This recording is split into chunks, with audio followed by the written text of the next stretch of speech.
Princesa Isabela, estejam alertas para um maremoto na sua direção. Repito, há um maremoto na sua direção.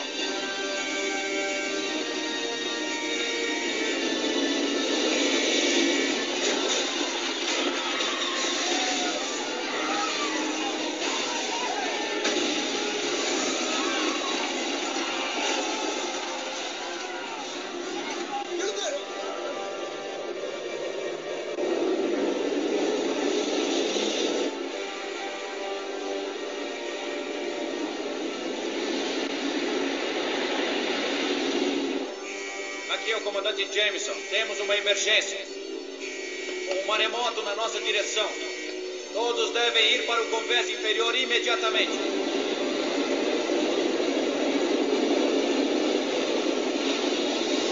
Dirijam-se todos ao convés inferior.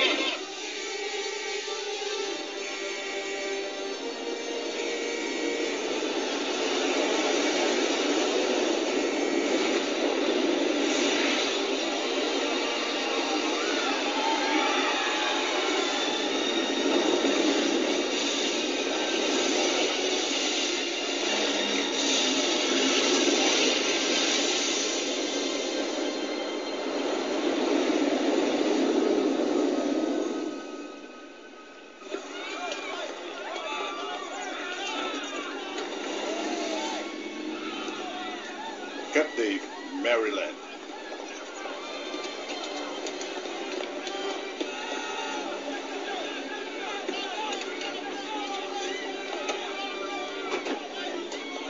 Honolulu se prepara para o impacto que já denomina um maremoto gigantesco. Um maremoto gerado pelo terremoto de 10,5 na escala Richter, que destruiu quase toda a cidade de Los Angeles, deve chegar às ilhas na próxima hora. O que você tem para mim, Sean? O plano de evacuação do Havaí está pronto, Excelência. Ótimo, ótimo. Estão preparados para quando chegar? Sim, senhor.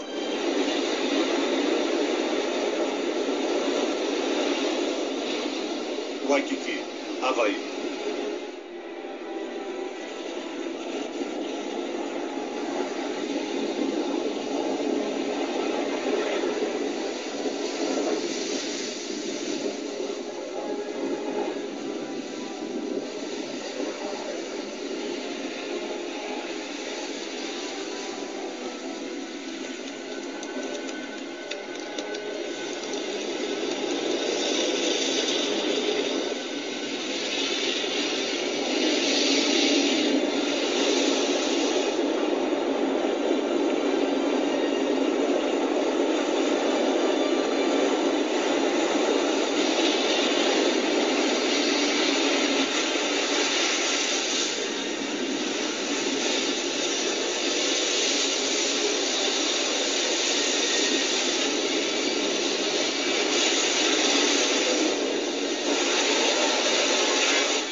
Bonjour à tous.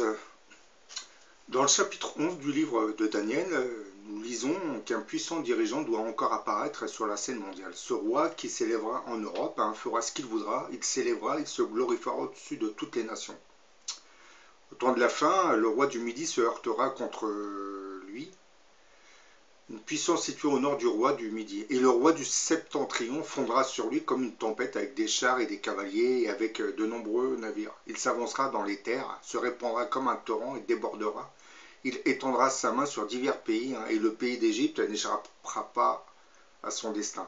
Il se rendra maître des trésors d'or et d'argent et de toutes les choses précieuses de l'Égypte. Les Libyens et les Éthiopiens seront à sa suite. Ils seront sur ses pieds et sur ses traces. Dieu utilisera des hommes cruels comme le futur roi du Nord pour punir tous ces peuples hypocrites qui prétendent l'adorer en imprimant hypocritement son nom sur sa monnaie. Bon, là je parle du dollar américain où c'est écrit « Nous croyons en Dieu », mais bon. Mais qui n'agissent pas selon ses commandements.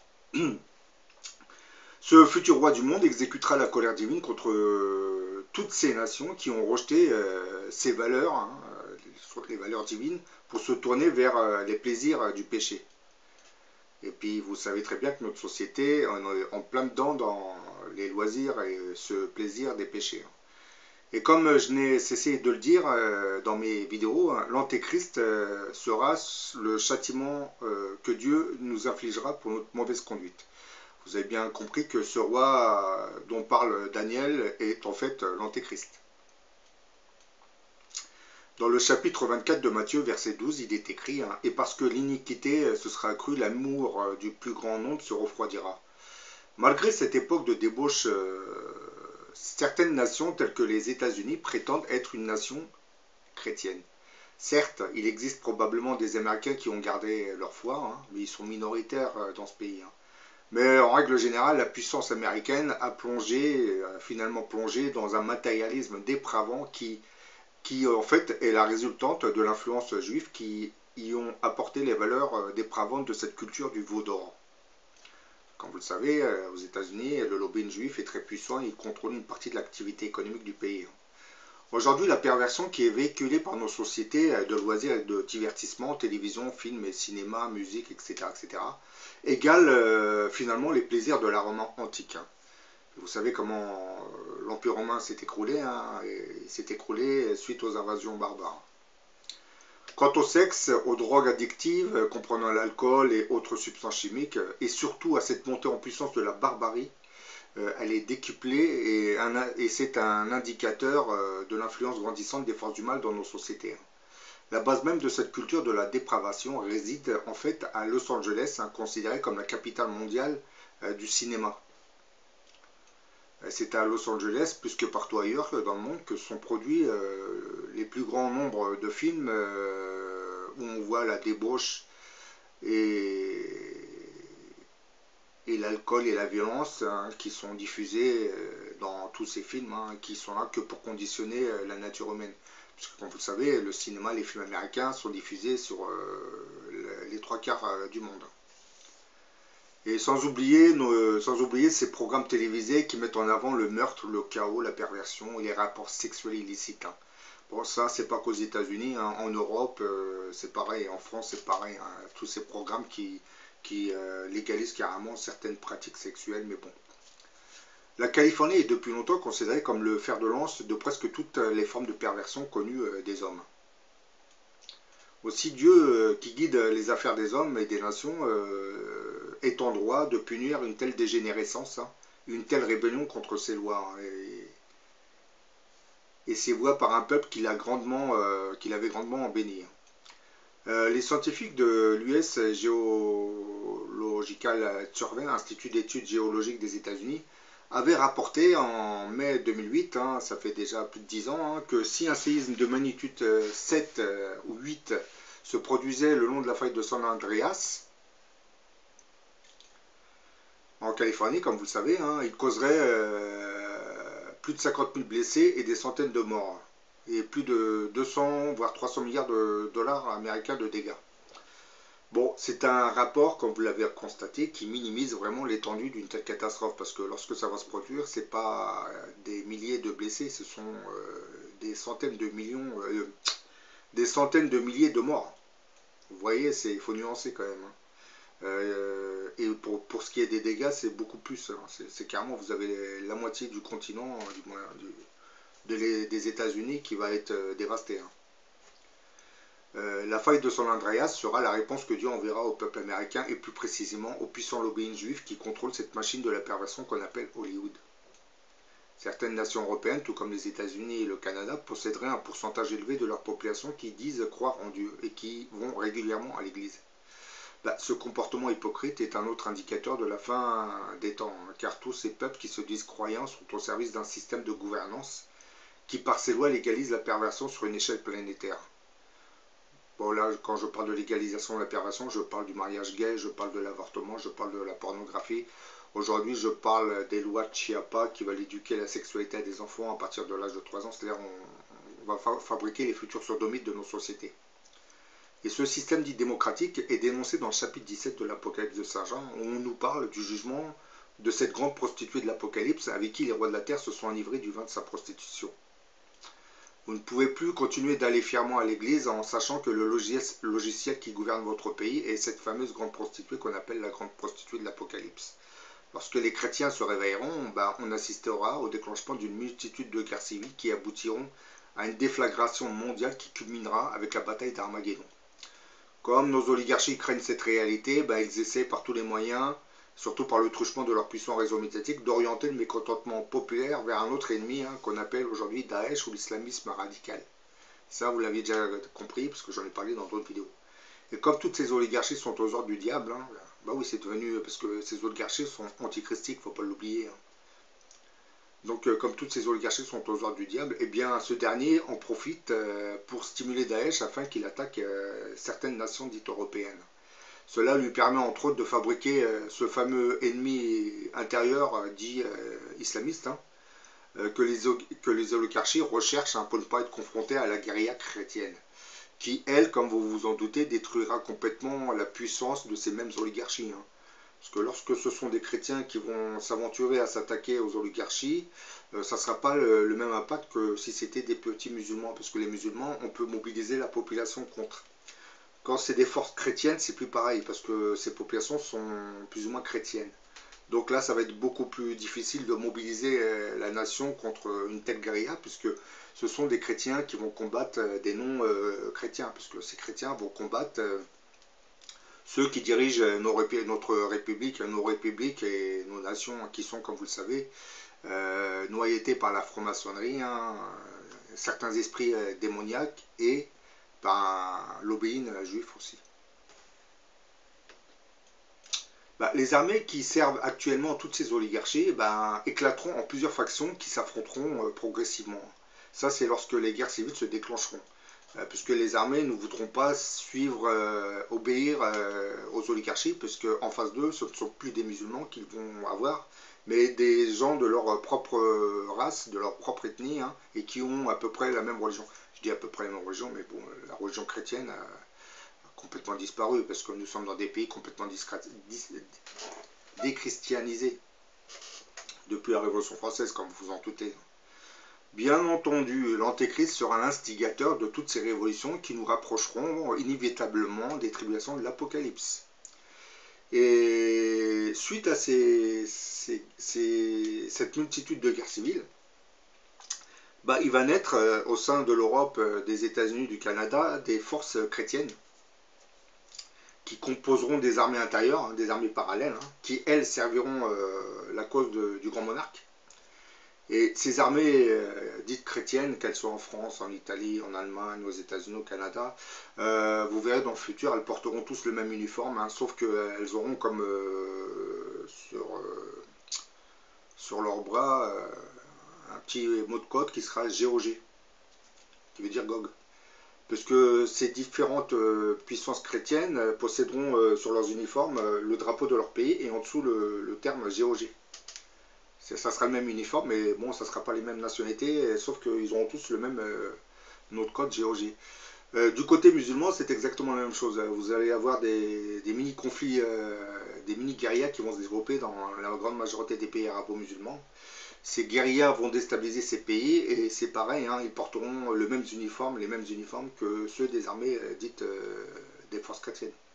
Sauf que du côté musulman, certes, ils auront les mêmes drapeaux, mais sauf que le nom de code changera, ça sera Magog. Donc avec le temps, vous verrez, il va se constituer une coalition d'armées chrétiennes qui portera comme notre code GOG. Et de l'autre côté, vous aurez une coalition d'armées musulmanes qui portera le nom de code de MAGOG. Et comme nous l'a précisé Ézéchiel dans ses prophéties, Israël sait très bien que les armées de Gog et Magog envahiront Jérusalem. Et là, à Jérusalem, on parle de la bataille de l'Armageddon. Là, il y a une confusion qu'il faut bien préciser, puisque actuellement, que ce soit la puissance américaine ou les puissances occidentales européennes, elles sont alliées d'Israël. Donc, vous aurez probablement une confusion, puisque vous aurez des unités armées qui serviront encore les oligarchies, puisque dans ces pays européens et aux États-Unis, vous aurez des régions qui seront contrôlées par l'oligarchie, et vous aurez d'autres régions qui seront contrôlées par les forces révolutionnaires chrétiennes. Donc ces puissances vont se retrouver en Israël et vont s'affronter. Vous aurez d'un côté Gog et Magog, de l'autre vous aurez les unités qui sont envoyées par les oligarchies européennes, américaines, canadiennes et australiennes toutes ces forces vont s'affronter dans cette région. Et bien entendu, Israël ne va pas utiliser ses armes atomiques, puisque vous aurez des unités armées américaines, des unités armées françaises, européennes. Donc vous aurez toutes les nations du monde qui vont s'affronter ici. Donc l'arsenal nucléaire ne sera pas utilisé par l'État d'Israël. Ça sera vraiment une guérilla des plus ordinaires, hein, une guérilla, la bataille de l'Armageddon. Bon, les gens vont se dire, après cette bataille, ça sera fini. Non, ça sera le début des tribulations de l'Apocalypse. Après cette bataille, c'est l'Apocalypse qui va s'abattre sur la planète. Bah oui.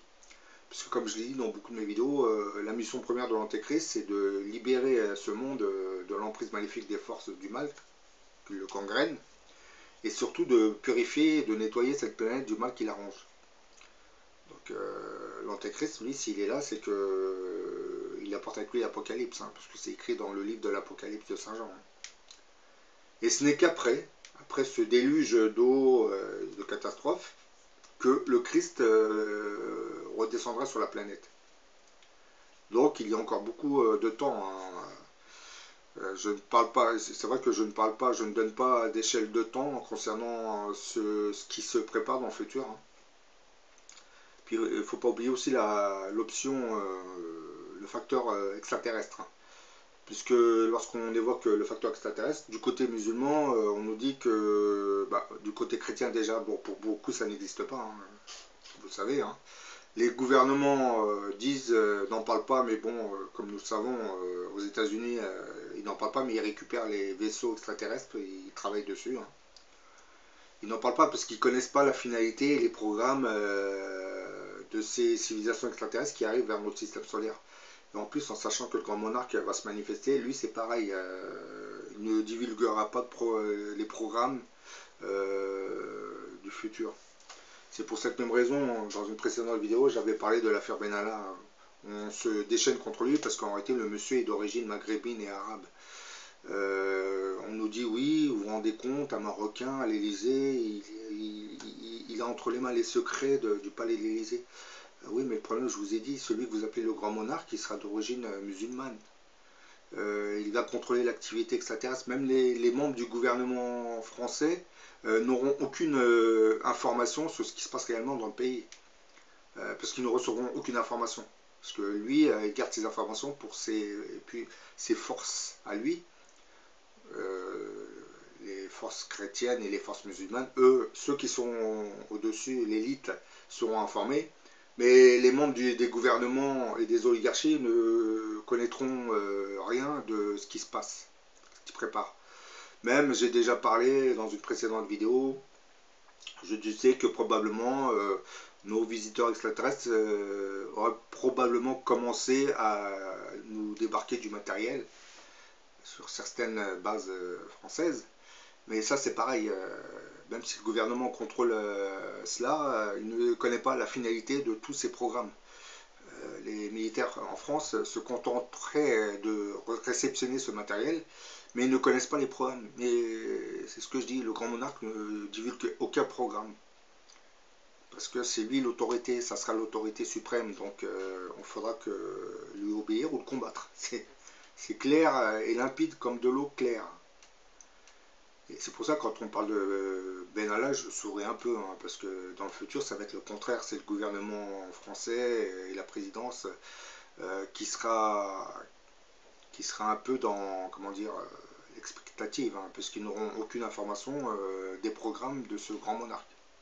Puis lui, il ne va rien leur divulguer, parce qu'il sait que c'est une république laïque et franc-maçonne qui combat tout ce qui a trait à la religion. Bon voilà, j'en ai fini avec cette petite vidéo. Bon là, vous voyez, c'est un peu illustré par le livre de Daniel. Hein. On voit souvent ce personnage. Hein. C'est celui qu'on appelle le fameux Antéchrist. Alias le grand monarque, ou si vous préférez, le Mahdi qu'attendent les musulmans. Hein. C'est souvent assez dur à écouter pour certains hein, qui pensent que l'Antéchrist va venir combattre le Christ. Il faut vous réveiller, hein, depuis la Révolution française, le Christ est combattu par les loges franc-maçonnes et les philosophes en France. Aujourd'hui, ce sont ceux qui contrôlent nos républiques hein, qui sont devenus antichristiques. Donc on ne peut pas accuser l'antéchrist de combattre le Christ alors que lui, il n'a même pas encore commencé à gouverner. Oui, c'est parce qu'en réalité, l'antichrist, nos sociétés devenues antichristiques hein, servent les intérêts du diable, et le diable connaît très bien la mission salvatrice de cet antéchrist. Hein. Donc c'est dans son intérêt de le discréditer complètement en le faisant passer pour l'un des siens. Puis comme je l'ai dit, hein, le diable étant le prince de ce monde, je ne vois pas quel serait l'intérêt d'avoir un général à son service. Hein. Parce que l'antéchrist ne sera pas le général du diable. Le diable sait très bien que l'antéchrist est un logiciel que Dieu envoie pour corriger l'humanité pécheresse. Donc, logiquement, en sachant que l'antéchrist vient corriger cette humanité pécheresse, le diable, lui, fera tout ce qui est en son pouvoir pour freiner son essor et son avènement. C'est un peu dans la Bible, on dit que celui qui l'empêche d'apparaître doit disparaître. Bah oui. Vous regardez dans nos sociétés devenues antichristiques, hein, qui aurait intérêt à freiner l'essor de cet antéchrist. Hein. Bah, nos oligarchies, bien entendu. Bah oui. Parce que leurs intérêts, vous savez très bien que les intérêts des oligarchies ne servent pas celui de leur peuple. Hein. Et bon, ils ont compris comment détourner l'attention de ce mécontentement populaire, c'est de fabriquer un ennemi imaginaire intérieur. C'est exactement ce qui se passe actuellement. C'est pour cette raison que des lois comme celle de Chiapa passeront. Puisqu'à travers la laïcité, nos médias nous ont conditionnés pour nous faire croire que la laïcité nous protégerait de la menace islamiste. Mais non. La laïcité, elle permet aux élites, à l'oligarchie de régner sur vous-même, de vous imposer leur dictat, et surtout d'empêcher le religieux d'approcher la sphère dirigeante. Quand je parle du religieux, je ne parle pas que des islamistes, je parle aussi des chrétiens. Les chrétiens sont aussi ciblés par la laïcité que les musulmans. Donc en focalisant l'attention sur la menace islamiste, on vous divise pour que vous ne vous alliez pas et que vous ne combattiez pas ensemble ce fléau dit laïque. Parce que celui que vous appelez le grand monarque, hein, et ses 10 généraux, hein, eux, ils connaissent leur mission, c'est de combattre celle qu'on appelle la grande prostituée de l'Apocalypse. Sachant que la grande prostituée de l'Apocalypse, c'est la fameuse démocratie, où vous doutez bien que ça va dégénérer en conflit, en guerre civile larvée. Hein. Bah oui, si la démocratie c'est la grande prostituée de l'Apocalypse, ce n'est pas en faisant des élections que ça va résoudre l'affaire. Donc vous vous doutez bien que les oligarchies ne lâcheront jamais le pouvoir. Surtout l'oligarchie américaine. Elle, pour qu'on ne la menace pas, elle s'arrange pour déclencher des guerres à l'extérieur et détourner l'attention du public, de l'opinion américaine. Bon, voilà, j'en ai fini avec cette vidéo. Hein. Donc, vous savez ce qui va advenir de Hollywood hein, pendant les tribulations de l'Apocalypse. Hein. C'est la région qui sera le plus touchée, hein, vous verrez, hein, parce que Hollywood, c'est un peu le logiciel qui permet au diable de vous conditionner surtout les jeunes générations. C'est pas par hasard si les jeunes d'aujourd'hui deviennent violents, veulent à tout prix s'enrichir, c'est parce qu'ils veulent imiter ce qu'ils voient à travers le cinéma.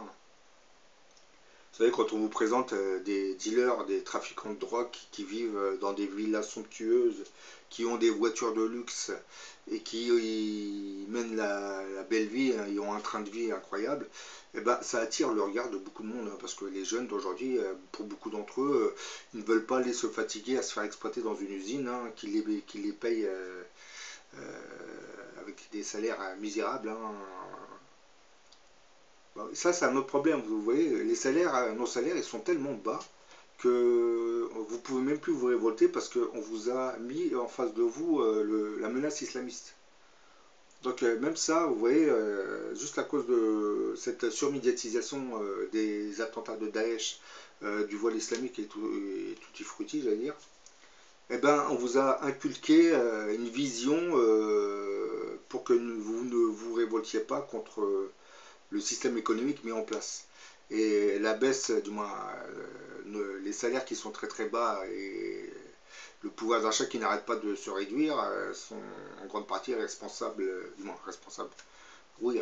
notre misère, mais surtout c'est dû à l'injustice d'un système économique qui ne profite qu'à une minorité. Bon, je vous dis à la prochaine pour une autre vidéo.